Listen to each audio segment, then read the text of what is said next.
എല്ലാവർക്കും നമസ്കാരം. ഒരു വീഡിയോ കാണിച്ചുകൊണ്ട് തുടങ്ങാം. ഒരുപക്ഷെ നിങ്ങൾ ഈ വീഡിയോ കണ്ടിരിക്കാൻ തീർച്ചയായിട്ടും സാധ്യതയുണ്ട്. നമുക്ക് ആദ്യം ആ വീഡിയോ ഒന്ന് കാണാം, കേൾക്കാം. കൊണ്ട് ഞാൻ പൗപ്പിച്ച് കാണിച്ചു തരട്ടെ. നമ്മൾ ഫ്രൂട്ട്സ് മാർക്കറ്റിൽ ഇപ്പൊ കാണുന്ന നല്ല ഭംഗിയുള്ള ഫ്രൂട്ട്സും നല്ല ഗ്ലൈസിംഗ് ഒക്കെ തോന്നിക്കണില്ലേ? അത് എന്തുകൊണ്ടാണ് നിങ്ങൾ ചിന്തിച്ചിട്ടുണ്ടോ? എന്തുകൊണ്ടാണ് ആ ഫ്രൂട്ട്സിന് ഇത്ര തിളക്കും ഗ്ലൈസിംഗ് ഒക്കെ ഉള്ളതെന്ന് അതിന്റെ ബാക്കിലൊരു വലിയൊരു സത്യമുണ്ട്. ഈ സാധനം എന്താണെന്നറിയോ? ഇതാണ് ടാക്പോൺ, അതായത് എത്തിപ്പോൺ കെമിക്കൽ വരുന്ന ഒരു സാധനമാണ്. ഇത് യൂസ് ചെയ്തിട്ടാണ് ഇന്ന് കാണുന്ന ഒട്ടുമിക്ക ഫ്രൂട്ട്സും ബൾക്കായിട്ട് എന്ത് ചെയ്യുന്നത്, പഴുപ്പിക്കാൻ യൂസ് ചെയ്യുന്നത്. ഇത് നമ്മൾ യൂസ് ചെയ്ത് കഴിഞ്ഞാൽ നമുക്ക് ഉണ്ടാവുന്ന ദോഷങ്ങൾ എന്ന് പറയുന്നത് അത്യാവശ്യം നല്ലപോലെ ദോഷങ്ങൾ വരുന്ന ഒരു കെമിക്കലാണ്. ഇത് FSSAI അംഗീകൃത അല്ലാത്തൊരു മെത്തേഡിലൂടെയാണ് പല ആൾക്കാരും ഫ്രൂട്ട്സ് പഴുപ്പിക്കാൻ ഇത് യൂസ് ചെയ്യുന്നത്. അപ്പോൾ ഇതിന്റെ ഒരു ഡെമോൺസ്ട്രേഷൻ ഞാൻ കാണിച്ചു തരാം. ഇവിടെ മാർക്കിങ്സ് വരുന്നുണ്ട് ഈ ഫ്രൂട്ടിന്റെ. ഈ സെയിം ഫ്രൂട്ടിനെ ഞാൻ 2 മണിക്കൂർ കഴിഞ്ഞിട്ട് നിങ്ങൾക്ക് ഇതിന്റെ റിസൾട്ട് കാണിച്ചു തരാം. നമ്മളെ പച്ചപ്പഴം എത്തിപ്പോൺ യൂസ് ചെയ്തിട്ട് സ്പ്രേ ചെയ്ത് വെച്ചിട്ടുണ്ട്. കാണാൻ പറ്റുമെന്ന് വിചാരിക്കണം നിങ്ങൾക്ക്. ഇപ്പൊ ഏകദേശം 2:30 മണി ആയിട്ടുണ്ട്. എല്ലാവർക്കും കാണാൻ പറ്റുമെന്ന് വിചാരിക്കണം. നമ്മൾ ഏകദേശം 2 മണിക്കൂർ കഴിഞ്ഞിട്ട് ഇതിന്റെ റിസൾട്ട് നിങ്ങൾക്ക് കാണിച്ചു തരാം. നിങ്ങൾ നെറ്റാ റെഡി ആയിക്കോളി. അപ്പൊ ഏകദേശം 2 മണിക്കൂർ കഴിഞ്ഞിട്ട് നമ്മൾ ചെയ്ത് വെച്ചിട്ട് അതിന്റെ റിസൾട്ട് നിങ്ങൾക്ക് കാണിച്ചു തരാം. ഇതാണ് ഇതിന്റെ റിസൾട്ട്. ഇനി ഞാനിത് കടയിൽ നിന്ന് വാങ്ങിയ പുതിയ പഴയാണെന്നൊന്നും ആരും പറയാം. ഓക്കെ, ഈ വീഡിയോയിൽ കാണിക്കുന്നത് പച്ചപ്പഴത്തിനകത്ത് എത്തിഫോൺ എന്ന് പറഞ്ഞ ഒരു കെമിക്കൽ അടിച്ച് വെച്ച് കഴിയുമ്പോൾ ഒരു 2 മണിക്കൂർ കഴിയുമ്പോൾ ആ പഴം പഴുക്കുന്നു എന്നുള്ളതാണ്. FSSAI നിരോധിച്ച മെത്തേഡിലൂടെയാണ് പലരും ഈ കാര്യം ചെയ്യുന്നത് എന്നുള്ളൊരു കംപ്ലയിൻ്റാണ് ഇദ്ദേഹം പറയുന്നത്. ഇനി ഇതിനകത്ത് എന്തുമാത്രം വാസ്തവമുണ്ട് എന്നുള്ളതാണ് നമുക്ക് പരിശോധിക്കേണ്ടത്. ആദ്യം മനസ്സിലാക്കേണ്ടത് ഒരു പഴം പഴുക്കുന്നത് എങ്ങനെയാണ് എന്നുള്ളത്. പഴം പഴുക്കുക എന്ന് പറയുന്നത് ഒരു രാസപ്രവർത്തനമാണ്. പച്ചയായിരിക്കുന്ന സമയത്ത് ഇപ്പോൾ ഒരു മാങ്ങ തന്നെയാണെങ്കിൽ നല്ല പുളി കാണും, നമുക്കത് കഴിക്കാൻ വളരെ ബുദ്ധിമുട്ടായിരിക്കും. നല്ല പുളിയോടുകൂടി മാത്രമേ അത് കഴിക്കാൻ പറ്റുള്ളൂ. വളരെ ഹാർഡായിരിക്കും, പച്ച നിറത്തിലാണ് ഇരിക്കുന്നത്. ഇങ്ങനെയുള്ള പല പല പ്രത്യേകതകൾ ആ ഫ്രൂട്ടിലുണ്ട്. അപ്പോൾ അത് വിളഞ്ഞ് കഴിയുമ്പോഴാണ് അതിൻ്റെ ഇപ്പോൾ മാങ്ങ ഉണ്ടാക്കി വെച്ചിരിക്കുന്നതിൻ്റെ പ്രധാന ഉദ്ദേശം എന്ന് പറഞ്ഞു കഴിഞ്ഞാൽ മറ്റ് ജീവികൾ അത് കഴിക്കുകയും മാങ്ങയാണ്ടി വേറെ ദൂരെ കൊണ്ടുപോയി ഡിസ്പേഴ്സൽ എന്ന് പറയും, സീഡ് ഡിസ്പേഴ്സൽ എന്ന് പറയുന്ന കാര്യത്തിന് വേണ്ടിയിട്ടാണ് മറ്റൊരു സ്ഥലത്ത് കൊണ്ടുപോയി ഇടുകയും വേണമെന്നുള്ളതാണ്. അപ്പോൾ എപ്പോഴാണത് കൊണ്ടുപോയിടേണ്ടത്? വിളഞ്ഞതിന് ശേഷം, അല്ലേ? അപ്പോൾ ഈ പഴുത്ത ഫ്രൂട്ട് അല്ലെങ്കിൽ നല്ല സ്വീറ്റായിട്ടുള്ളതാകുമ്പോഴായിരിക്കും ജീവികൾ അത് കഴിക്കുകയും ബാക്കിയുള്ള സ്ഥലത്ത് കൊണ്ട് ഇടുകയും ചെയ്യുന്നത് എന്നുള്ളതാണ് അതിൻ്റെ പിന്നിലുള്ള ഒരു പ്രധാനപ്പെട്ട കാരണം. അപ്പോൾ ഒരു മാങ്ങ പഴുക്കുന്നത് ആക്ച്വലി ഒരു രാസപ്രവർത്തനത്തിലൂടെയാണ്. മാങ്ങ പച്ചയ്ക്ക് നിൽക്കുമ്പോൾ നല്ല പുളിയോടുകൂടി നിൽക്കുകയും അതിനുശേഷം അത് മധുരമുള്ളതാവുകയും ചെയ്യുന്നത് ഒരു രാസപ്രക്രിയയിലൂടെയാണ് എന്നുള്ളതാണ് നമ്മൾ ആദ്യം മനസ്സിലാക്കേണ്ടത്. ആദ്യം നമുക്ക് അതിൻ്റെ കുറച്ച് സയൻസ് മനസ്സിലാക്കിയാൽ മാത്രമേ ഈ എത്തിഫോണിൻ്റെ റോൾ നമുക്ക് പറയാൻ പറ്റുള്ളൂ. ആദ്യം മനസ്സിലാക്കേണ്ടത് 2 തരം ഫ്രൂട്ട്സ് ഉണ്ട് എന്നുള്ളത് നമുക്കറിയാം. ചിലത് നമ്മൾ വിളഞ്ഞു കഴിഞ്ഞിട്ട് പറിച്ച് വെച്ച് കഴിഞ്ഞാൽ പറിച്ച് വെച്ചതിന് ശേഷം പഴുപ്പിക്കുക എന്ന് പറയുന്ന കാര്യം. ഇപ്പോൾ മാങ്ങയായിരുന്നാലും ആപ്പിളായിരുന്നാലും തക്കാളി ആയിരുന്നാലും വാഴപ്പഴമായിരുന്നാലും എല്ലാം നമ്മൾ പറിച്ച് വെച്ച് പഴുപ്പിക്കുന്നതാണ്. ഇനി ചിലത് അത് മരത്തിൽ നിന്ന് തന്നെ പഴുക്കേണ്ട ആവശ്യമുള്ളതുണ്ട്. ഇപ്പോൾ ഉദാഹരണത്തിന് ചെറി അല്ലെങ്കിൽ ഗ്രേപ്സ് അല്ലെങ്കിൽ സ്ട്രോബെറി ഇതുപോലെയുള്ള പഴങ്ങളെല്ലാം ആ ചെടിയിൽ നിന്ന് തന്നെ പഴുത്താൽ മാത്രമേ അത് നന്നായിട്ട് പഴുക്കുള്ളൂ എന്നുള്ളൂ. അപ്പോൾ 2 തരം പഴങ്ങളുണ്ട് എന്നുള്ളത് നമുക്ക് പ്രധാനമായിട്ട് മനസ്സിലാക്കാം. നമ്മളതിന് പറയുന്നത് ക്ലൈമാക്ട്രിക് ആൻഡ് നോൺ ക്ലൈമാക്ട്രിക് ആയിട്ടുള്ള ഫ്രൂട്ട്സ് എന്നാണ്. ചെടിയിൽ നിന്ന് പറിച്ചു കഴിഞ്ഞാൽ പഴുക്കുന്നതിനെ ക്ലൈമാക്ട്രിക് എന്നും ചെടിയിൽ നിന്ന് തന്നെ പഴുക്കണം എന്നുള്ളതിനെ നോൺ ക്ലൈമാക്ട്രിക് എന്നുമാണ് പറയുന്നത്. എന്തിനാണ് ഇത് പറഞ്ഞതെന്ന് വെച്ച് കഴിഞ്ഞാൽ ക്ലൈമാക്ട്രിക് ആയിട്ടുള്ള ചെടികൾ ഫ്രൂട്ട്സിനകത്ത്, അതായത് വാഴപ്പഴം പോലെ അല്ലെങ്കിൽ മാങ്ങ പോലെ ആപ്പിൾ പോലെ ടൊമാറ്റോ പോലെയുള്ള ഇത് പറിച്ച് വെച്ചിരുന്നാലും പഴുക്കും. മരത്തിൽ നിൽക്കുമ്പോൾ തന്നെ അത് പഴുക്കണം എന്നുണ്ടെങ്കിൽ, സ്വാഭാവികമായിട്ട് പഴുക്കണമെങ്കിൽ അതെങ്ങനെയാണ് പഴുക്കുന്നതെന്ന് വെച്ച് കഴിഞ്ഞാൽ പ്രധാനമായിട്ടും അവിടെ വർക്ക് ചെയ്യുന്നത് മറ്റൊരു രാസവസ്തുവാണ്. ആ രാസവസ്തുവിൻ്റെ പേരാണ് എത്തിലീൻ, C2H4 എന്ന് പറയും. ഈ രാസവസ്തു ഒരു പഴം ഉണ്ടാക്കി കഴിഞ്ഞാൽ നമുക്കറിയാം. ഇപ്പോൾ വാഴക്കൊലയൊക്കെ പറിച്ചു വെച്ചിരിക്കുകയാണ്, നമ്മളൊന്നും ചെയ്തില്ലെങ്കിലും വീട്ടിൽ പറിച്ചു വെച്ചിരിക്കുകയാണെങ്കിൽ ആദ്യം ഒരു പഴം പഴുക്കുന്നു.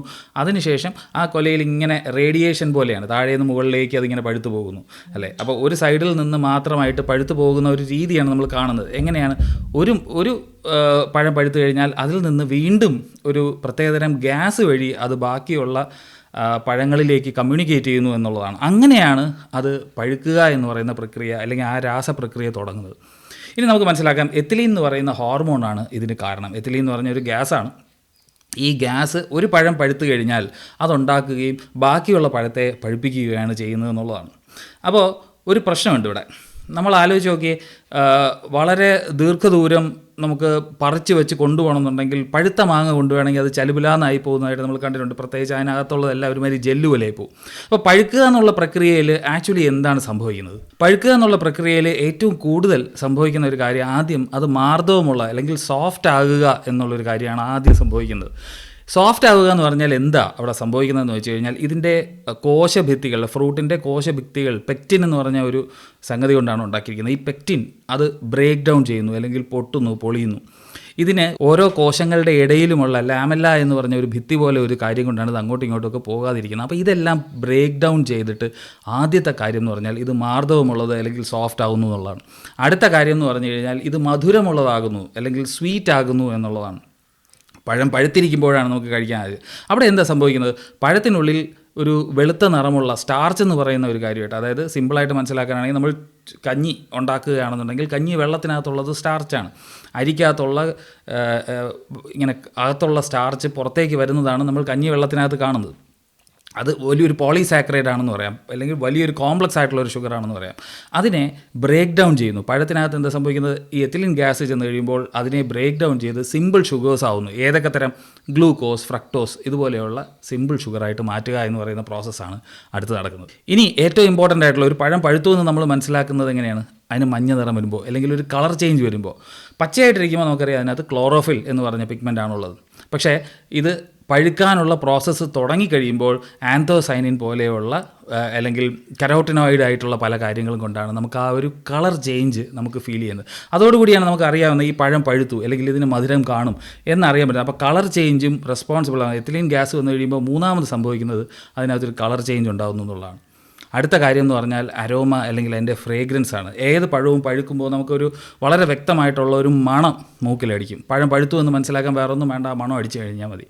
അപ്പോൾ മണത്തിനും ആ ഒരു ഫ്ലേവറിനും ഒക്കെ കാരണമാവുന്നത് എസ്റ്റർ എന്ന് പറയുന്ന മറ്റൊരു കാര്യമാണ്. ഇപ്പോൾ പൈനാപ്പിൾ എന്ന് പറയുന്ന സാധനത്തിൻ്റെ ആ ഒരു മണവും ഗുണവും അതിനകത്തുള്ള എസ്റ്റർ കാരണമാണ് നമുക്ക് തോന്നുന്നത്. അപ്പോൾ ഈ സംഗതി എന്ത് ചെയ്യുന്നു? ഇതിനെ ഈ എസ്റ്ററുകളെയും ഈ ആസിഡ്സും ആൽക്കഹോൾസും ഒക്കെ ആയിട്ട് ഇതിനെ മാറ്റുന്നു എന്നുള്ളതാണ്. അതുകൊണ്ട് അപ്പോഴാണ് നമുക്കതിൻ്റെ മണം വന്നു തുടങ്ങുന്നത്. ഇനി അടുത്ത ഏറ്റവും പ്രധാനപ്പെട്ട ഒരു കാര്യം എന്ന് പറഞ്ഞു കഴിഞ്ഞാൽ, ഇതിനോടൊപ്പം തന്നെ ബാക്കിയുള്ള പഴങ്ങളെ പഴുപ്പിക്കാനായിട്ട് കൂടുതൽ എത്തിലീൻ ഗ്യാസ് ആ പഴം തന്നെ റിലീസ് ചെയ്യുന്നു എന്നുള്ളതാണ്. അതുകൊണ്ട് തന്നെ ബാക്കിയുള്ള പഴങ്ങൾ പഴുത്തു തുടങ്ങുന്നത്. അതുകൊണ്ടാണ് നമ്മൾ ഒരു സ്ഥലത്ത് നിന്ന് പഴം പഴുത്തു തുടങ്ങിക്കഴിഞ്ഞാൽ ബാക്കിയുള്ളതിലേക്ക് പോകുന്നതായിട്ട് നമുക്ക് കാണാൻ കഴിയുന്നത്. അപ്പോൾ ഈ എത്തിലീൻ എന്ന് പറഞ്ഞ ഹോർമോണാണ് ഈ കൂട്ടം, അതായത് പറിച്ചു വെച്ച് കഴിഞ്ഞാൽ പഴിക്കുന്ന എല്ലാ ഫ്രൂട്ട്സിൻ്റെ കാര്യത്തിനകത്തും ഒരു ഹോർമോണായിട്ട് വർക്ക് ചെയ്ത് എല്ലാ പഴങ്ങളെയും പഴുപ്പിക്കാനായിട്ട് സഹായിക്കുന്നത്. അതിനോടൊപ്പം തന്നെ ഒരു പഴം കൂടുതൽ എത്തിലീൻ റിലീസ് ചെയ്യുമ്പോൾ അടുത്ത പഴം ഉണ്ടാക്കുകയും അടുത്ത പഴം വീണ്ടും റിലീസ് ചെയ്യുകയും ചെയ്യും. അപ്പോൾ സ്വാഭാവികമായിട്ടും നമ്മൾ സ്റ്റോർ ചെയ്ത് ലോറിയിലും മറ്റുമൊക്കെ ഏതെങ്കിലും ഒരു വലിയ കൃഷിസ്ഥലത്ത് നിന്ന് എല്ലാം പഴുത്തത് കൊണ്ടുവന്ന് കഴിഞ്ഞാൽ ചളുപിളന്നായി പോകാനുള്ള സാധ്യതയുള്ളതുകൊണ്ട് ചെയ്യുന്നത് വിളഞ്ഞ പഴങ്ങളെ പഴുപ്പിക്കാനായിട്ട് അല്ലെങ്കിൽ ഒരു ലോറിയിൽ കയറ്റി ട്രാൻസ്പോർട്ട് ചെയ്യുകയും അതിനുശേഷം നമ്മൾ ലോക്കലി വന്നതിന് ശേഷം അതിനെ പഴുപ്പിക്കുകയും ചെയ്യുക എന്നുള്ള പ്രോസസ്സാണ്. ഇവിടെ നമ്മൾ സയൻസ് ഉപയോഗിക്കുന്ന ഒരു ടെക്നിക്ക്, അല്ലെങ്കിൽ കാർഷിക അല്ലെങ്കിൽ അഗ്രികൾച്ചർ സയൻസ് ഉപയോഗിക്കുന്ന ഒരു ടെക്നിക്ക് എന്ന് പറഞ്ഞു കഴിഞ്ഞാൽ, ഈ വിളഞ്ഞ പഴത്തെ എത്തിലീൻ ഗ്യാസ് ഉപയോഗിച്ച്, അതായത് എന്താ ഗ്യാസാണോ ഒരു പഴം ഉണ്ടാക്കുന്നത് അതേ ഗ്യാസ് തന്നെ നമ്മൾ ആർട്ടിഫിഷ്യലായിട്ട് എത്തിലീൻ ഗ്യാസ് ഉപയോഗിച്ച്, ഇത് രണ്ടും തമ്മിൽ യാതൊരു വ്യത്യാസമില്ല, എത്തിലീൻ ഗ്യാസ് ഉപയോഗിച്ച് പഴുപ്പിക്കുക എന്നുള്ളതാണ്. FSSAI പറയുന്നതും എത്തിലീൻ ഗ്യാസ് ഉപയോഗിച്ച് പഴുപ്പിക്കാമെന്ന് തന്നെയാണ്. പക്ഷേ FSSAI കുറച്ച് നിർബന്ധമായിട്ടുള്ള കാര്യങ്ങൾ പറയുന്നുണ്ട്. എന്താണ് ആ കാര്യം? FSSAI പറയുന്നത് ഡയറക്റ്റായിട്ട് ഇദ്ദേഹം കാണിച്ചതുപോലെ ഈ എത്തിഫോൺ എടുത്തിട്ട് ഒരു ബോട്ടിലിനകത്ത് വെച്ചിട്ട് സ്പ്രേ ചെയ്യാൻ പാടില്ല. എത്തിഫോൺ റിലീസ് ചെയ്യുന്നത് എത്തിലീൻ എന്ന് പറഞ്ഞ ഗ്യാസാണ്, C2H4 എന്ന് പറഞ്ഞ ഗ്യാസാണ്, ഒരു ഡബിൾ ബോണ്ടുള്ള ഒരു മോളിക്യൂളാണ്. അപ്പോൾ അതുണ്ടാക്കി കഴിഞ്ഞാൽ എന്താ സംഭവിക്കുക? ആ ഗ്യാസ് ചെന്നിട്ട് ബാക്കിയുള്ള പഴങ്ങളെയും കൂടി പഴുപ്പിക്കും എന്നുള്ളതാണ്. അപ്പോൾ ഒരു റൂം നിറച്ചിട്ട് എത്തിലീൻ ഗ്യാസ് അടിച്ച് നമുക്ക് വേണമെങ്കിൽ പഴുപ്പിക്കാം. പക്ഷേ FSSAI പറയുന്ന ഒരു കാര്യമുണ്ട്, ഈ C2H4 പോലെ തന്നെ C2H2 എന്ന് പറഞ്ഞ വേറൊരു മോളിക്യൂളുണ്ട്, അതാണ് അസറ്റിലീൻ എന്ന് പറയുന്ന ഗ്യാസ്. അതിന് ട്രിപ്പിൾ ബോണ്ടുള്ള ഒരു ഗ്യാസാണ്. ഈ അസറ്റിലീൻ ടെക്നിക്കലി ഈ ഫ്രൂട്ടിനകത്ത് വരുമ്പോൾ എത്തിലീനെ മിമിക്ക് ചെയ്യുന്നത് കൊണ്ട് തന്നെ, എത്തിലീൻ പോലെ ഇരിക്കുന്നത് കൊണ്ട് തന്നെ പഴം പറ്റിക്കപ്പെടുകയും പഴം പഴുക്കാനും തുടങ്ങും. ഇപ്പോൾ പണ്ട് ഈ നമ്മുടെ നാട്ടിലൊക്കെ ഉണ്ടായിരുന്ന ഒരു പ്രാക്ടീസാണ്, ഇന്നും ആരെങ്കിലും എന്തെങ്കിലുമൊക്കെ ഇല്ലീഗലായിട്ട് ചെയ്യുന്നുണ്ടാവും. അതാണ് കാൽഷ്യം കാർബൈഡ് ഉപയോഗിച്ച് മാങ്ങ പഴുപ്പിക്കുക അല്ലെങ്കിൽ പഴം പഴുപ്പിക്കുക എന്ന് പറയുന്നത്. അപ്പോൾ ഇതിനകത്ത് കാൽഷ്യം കാർബൈഡിനകത്ത് ഇത്തിരി വെള്ളം തിളച്ച് വെച്ച് കഴിയുമ്പോൾ ഉണ്ടാകുന്ന ഗ്യാസ് എന്ന് പറയുന്നത് അസറ്റിലീനാണ്. ടെക്നിക്കലി ഈ കാൽഷ്യം കാർബൈഡ് ഈ ഫ്രൂട്ടിൽ തൊട്ടില്ലെങ്കിൽ അതുകൊണ്ട് പ്രശ്നങ്ങളൊന്നുമില്ല. അസറ്റിലീൻ എന്ന് പറഞ്ഞ ഗ്യാസ് എത്തിലീൻ പോലെ ഇരിക്കുന്നത് കൊണ്ട് പഴം പഴുക്കും. ഇൻ കേസ് ഈ ഫ്രൂട്ടിനകത്ത് തൊട്ടിരിക്കുകയാണെന്നുണ്ടെങ്കിൽ വയറിളക്കം പോലെയുള്ള പ്രശ്നങ്ങൾ ഉണ്ടാകും എന്നുള്ളത് കൊണ്ടാണ് അതിനെ നിരോധിക്കാൻ കാരണം എന്നുള്ളതാണ്. പക്ഷേ തെലങ്കാനയിലൊക്കെ ഈവൻ ഗവൺമെൻറ് പോലും പ്രൊമോട്ട് ചെയ്യുന്നത് ഇതുപോലെ എപ്പിഫോൺ ഉപയോഗിച്ചിട്ടുള്ള അല്ലെങ്കിൽ എത്തിലിൻ്റെ ഗ്യാസ് ഉപയോഗിച്ചിട്ടുള്ള പഴുപ്പിക്കലാണ്. പക്ഷേ അത് ഡയറക്റ്റായിട്ട് കോണ്ടാക്റ്റ് വരാൻ പാടില്ല. അവരെങ്ങനെയാണ് റെക്കമെൻഡ് ചെയ്യുന്നത്? വളരെ സിമ്പിളാണ്. 500 മില്ലിഗ്രാമിൻ്റെ പേപ്പർ പാക്കറ്റ്സ് അല്ലെങ്കിൽ സാഷേ ആക്കി വെക്കുക. അതിനകത്ത് വെള്ളം കുടഞ്ഞതിന് ശേഷം ഒരു സോപ്പ് പൊട്ടിക്കകത്ത് വെച്ചതിന് ശേഷം ഈ ഏത് ഫ്രൂട്ടാണോ ഉള്ളത് അതിനകത്ത് കൊണ്ട് വയ്ക്കുക എന്നുള്ള രീതിയാണ് പറയുന്നത്. അതായത് ഡയറക്റ്റായിട്ട് എത്തിഫോൺ ഫ്രൂട്ടിലോട്ട് കോണ്ടാക്റ്റ് വരാൻ പാടില്ല. അല്ലാതെ മാറ്റി വെച്ചിട്ട് ആ എത്തിലീൻ ഗ്യാസ് ഉപയോഗിച്ച് പഴുപ്പിക്കുക എന്നുള്ളതാണ്. ഇതിനകത്ത് വേറെ കാര്യമുണ്ട്. എത്തിലീൻ ഗ്യാസ് അല്ലെങ്കിൽ എത്തിഫോൺ ഡയറക്റ്റായിട്ട് തൊട്ടിരുന്ന് കഴിഞ്ഞാൽ ആ ഭാഗം കേടുവരാനോ ഇനി അഥവാ ആ എത്തിഫോൺ തന്നെ അതിനകത്ത് ഡയറക്റ്റായിട്ടുണ്ടെങ്കിൽ റെസിഡ്യൂ ഉണ്ടെന്നുണ്ടെങ്കിൽ നിങ്ങൾക്ക് ചെറിയ വയറുവേനയോ വയറിളക്കമോ ഒക്കെ ഉണ്ടാകാനുള്ള സാധ്യതയും ഉണ്ടെന്നുള്ളതാണ്. പക്ഷേ എത്തിലീൻ വെച്ച് പഴുപ്പിക്കുന്നത് ആക്ച്വലി ലീഗലാണ്. എത്തിലീൻ ഗ്യാസാണ് പലപ്പോഴും ഈവൻ പുറത്തേക്കുള്ള സൂപ്പർ മാർക്കറ്റുകളിൽ പോലും എല്ലാ പഴങ്ങളും ഒരുപോലെ പഴുത്തിരിക്കാൻ വേണ്ടി ചെയ്യുന്ന ഒരു രീതിയാണ്. അതായത് നേച്ചറിൽ നിന്ന് നമ്മൾ മനസ്സിലാക്കിയിട്ട് ആ ഒരു കാര്യം ഒരു ടെക്നോളജി ആയിട്ട് നമ്മളത് യൂസ് ചെയ്യുന്ന ഒരു കാര്യമാണ്. എത്തിലീൻ ഗ്യാസ് എന്ന് പറയുന്നത് പ്രശ്നമുള്ള കാര്യമൊന്നുമല്ല. അപ്പോൾ ഇതാണ് ആക്ച്വലി അവിടെ സംഭവിക്കുന്നത്. ഇവിടെ നടക്കുന്നത് എന്താണ്? ഇതുപോലെയുള്ള വീഡിയോകളുടെ കുഴപ്പം എന്ന് പറഞ്ഞു കഴിഞ്ഞാൽ അത് നടത്തുന്നത് ഒരു ഭീതി വ്യാപാരമാണ്. ആവശ്യമില്ലാത്ത ഒരു ഫിയർ മോങ്കറിങ് ആണ്. നമുക്ക് പേടിക്കേണ്ട ആവശ്യം ഉള്ള ഒരുപാട് കാര്യങ്ങളുണ്ട്. അതിനെയൊക്കെ ശരിക്കും ഭയക്കുക തന്നെ വേണം. ഇപ്പോൾ ഉദാഹരണത്തിന് ആസ്ബസ്റ്റോസ് ഷീറ്റ് നിങ്ങളുടെ റൂഫിലിട്ട് കഴിഞ്ഞാൽ ക്യാൻസർ വരും. അത് പഠനങ്ങൾ തെളിയിച്ചിട്ടുള്ള കാര്യമാണ്. അതുകൊണ്ടാണ് അത് സ്ലോലി വിഡ്രോ ചെയ്യാൻ പറയുന്നത്. അത് ഇന്ത്യയിൽ നിരോധിച്ചത് അല്ലെങ്കിൽ കേരളത്തിൽ നിരോധിച്ചത് എന്നുള്ളത് നമുക്കറിയാം. അത് ഭയക്കേണ്ട ഒരു കാര്യമാണ്. അല്ലെങ്കിൽ വളരെ ടോക്സിക് ആയിട്ടുള്ള സാധനങ്ങളുണ്ടെന്നുണ്ടെങ്കിൽ അതിനകത്ത് കൃത്യമായ വാർണിങ്സും ലേബിൾസും ഉണ്ടാവും. അതിൽ നിന്ന് മാറി നിൽക്കേണ്ടതാണ്. പക്ഷേ ഇത് ആക്ച്വലി അങ്ങനെ പ്രശ്നമുള്ള ഒരു കാര്യമല്ല. നാച്ചുറലായിട്ട് പഴം പഴുക്കുന്ന അതേ മെക്കാനിസം ഉപയോഗിച്ചിട്ട് നമ്മൾ മറ്റൊരു കാര്യം ചെയ്യുന്നു എന്നുള്ളത് മാത്രമേ ഉള്ളൂ. അപ്പോൾ അതാണ് ഇതിൻ്റെ പിന്നിലുള്ള സയൻസ്. ആരെങ്കിലും ഇനി എത്തിഫോണെന്നോ കെമിക്കലെന്നോ എന്നൊക്കെ പറഞ്ഞാൽ നിങ്ങൾ പേടിക്കേണ്ട കാര്യമില്ല. പഴം പഴുക്കുന്നതും ഇതേ പ്രക്രിയയിലൂടെയാണ് എന്നുള്ളത് തീർച്ചയായിട്ടും ഓർക്കുക.